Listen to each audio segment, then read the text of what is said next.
Solat adalah tiang agama, sebuah ibadah yang paling utama dalam Islam. Namun, ada satu hal yang harus selalu kita renungkan, yaitu tidak semua solat yang dilakukan seorang hamba akan diterima oleh Allah Subhanahu wa Ta'ala. Banyak orang solat, tetapi belum tentu mereka mendapatkan pahala dan keridaannya. Bahkan, dalam beberapa keadaan, solat seseorang bisa ditolak dan tidak ada nilainya di sisi Allah Subhanahu wa Ta'ala. Mengapa hal ini bisa terjadi? Apa saja faktor-faktor yang menyebabkan solat menjadi tidak diterima? Bagaimana agar kita bisa memastikan bahwa solat yang kita lakukan benar-benar bernilai ibadah dan mendapat ridhonya?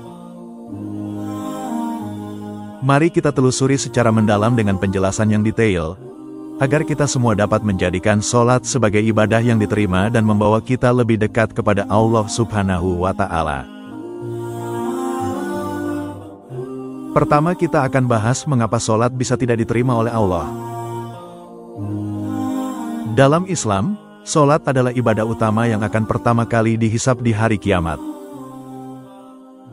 Rasulullah SAW bersabda, "Sesungguhnya amalan yang pertama kali dihisab dari seorang hamba pada hari kiamat adalah solatnya. Jika solatnya baik, maka dia akan beruntung dan selamat. Namun jika solatnya rusak, maka dia akan celaka dan merugi." Hadis riwayat Tirmidzi dan An-Nasai. Dari hadits ini, kita memahami bahwa solat bukan hanya sekadar dikerjakan, tetapi harus dikerjakan dengan benar agar diterima oleh Allah Subhanahu wa Ta'ala. Solat bisa tidak diterima jika dilakukan dengan cara yang salah, niat yang salah, atau hati yang tidak khusyuk. Ada beberapa penyebab utama yang bisa membuat solat kita tidak diterima, yang akan kita bahas satu persatu secara mendalam. Selanjutnya kita akan bahas penyebab solat tidak diterima Allah, yaitu 1. Solat tanpa keikhlasan. Ikhlas adalah kunci utama dalam setiap ibadah. Jika seseorang melakukan solat bukan karena Allah, maka ibadahnya sia-sia. Rasulullah SAW bersabda, "Sesungguhnya amal perbuatan tergantung pada niatnya, dan setiap orang akan mendapatkan sesuai dengan apa yang diniatkannya." Hadis riwayat Bukhari dan Muslim. Solat yang dilakukan hanya untuk dipuji orang lain, untuk terlihat sebagai orang yang taat, atau karena terpaksa, akan sia-sia di sisi Allah.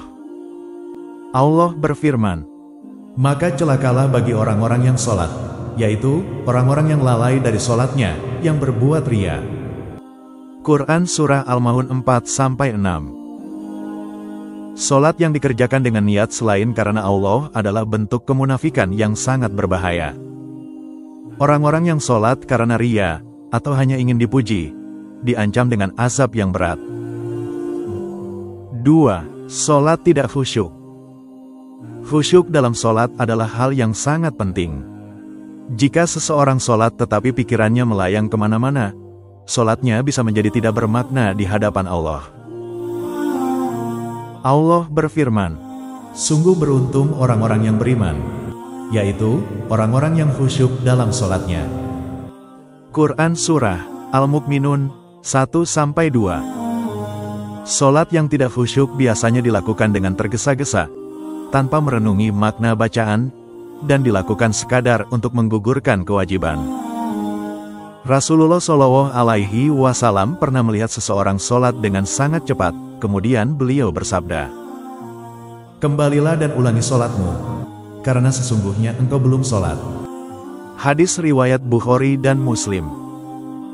Solat yang dilakukan tanpa ketenangan, tanpa merenungkan makna bacaan, dan tanpa menghadirkan hati, bisa menjadi solat yang tidak diterima. 3. Solat tidak sesuai dengan tuntunan Rasulullah. Solat harus dilakukan sesuai dengan apa yang diajarkan oleh Rasulullah SAW. Beliau bersabda, "Solatlah kalian sebagaimana kalian melihat aku solat." Hadis riwayat Bukhari. Kesalahan dalam tata cara solat bisa membuat solat seseorang menjadi tidak sah, atau tidak diterima.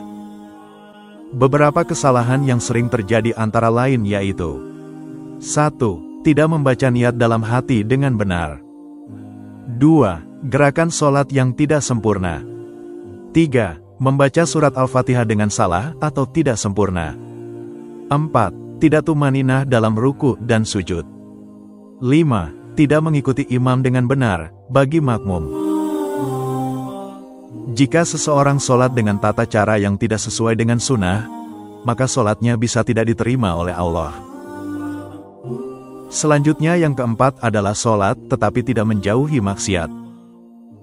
Ada orang yang rajin sholat, tetapi tetap melakukan perbuatan dosa dan maksiat. Orang seperti ini tidak mendapatkan manfaat dari sholatnya, bahkan sholatnya bisa menjadi tidak diterima oleh Allah.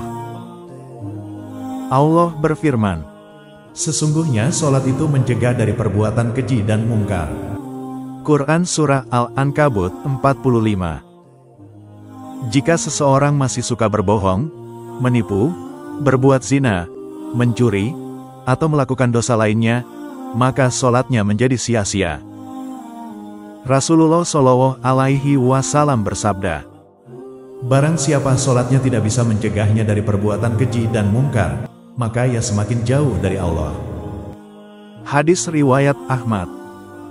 Sholat seharusnya menjadi benteng dari perbuatan maksiat. Jika seseorang masih terus berbuat dosa meskipun sudah sholat, maka ada yang salah dengan sholatnya. Selanjutnya kita akan bahas bagaimana agar sholat diterima oleh Allah. Agar sholat kita diterima oleh Allah, kita harus melakukan beberapa hal berikut ini. 1. Sholat dengan ikhlas. Pastikan niat kita benar-benar karena Allah, bukan karena ingin dipuji atau sekadar menggugurkan kewajiban. 2. Khusyuk dalam sholat. Hadirkan hati, pahami makna bacaan, dan lakukan dengan penuh ketenangan. 3. Mengikuti sunnah Rasulullah Shallallahu Alaihi Wasallam. Belajar tata cara sholat yang benar sesuai dengan tuntunan Nabi Muhammad Shallallahu Alaihi Wasallam. 4. Menjauhi maksiat. Sholat harus menjadi pelindung dari perbuatan dosa. 5. Sholat di awal waktu. Jangan menunda-nunda sholat tanpa alasan yang syar'i. 6. Berusaha meningkatkan kualitas sholat. Selalu memperbaiki bacaan, gerakan, dan meningkatkan pemahaman tentang sholat.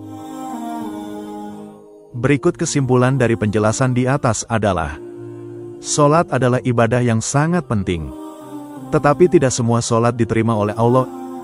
Ada beberapa penyebab sholat tidak diterima, seperti tidak ikhlas, tidak khusyuk, tidak sesuai dengan sunnah, atau masih terus berbuat maksiat. Agar sholat kita diterima, kita harus memperbaiki niat, meningkatkan kekhusyukan, belajar tata cara yang benar, dan menjadikan sholat sebagai benteng dari maksiat. Semoga kita semua bisa memperbaiki sholat kita agar diterima oleh Allah Subhanahu wa Ta'ala dan menjadi sebab keberuntungan di dunia dan akhirat. Amin. Wassalamualaikum warahmatullahi wabarakatuh.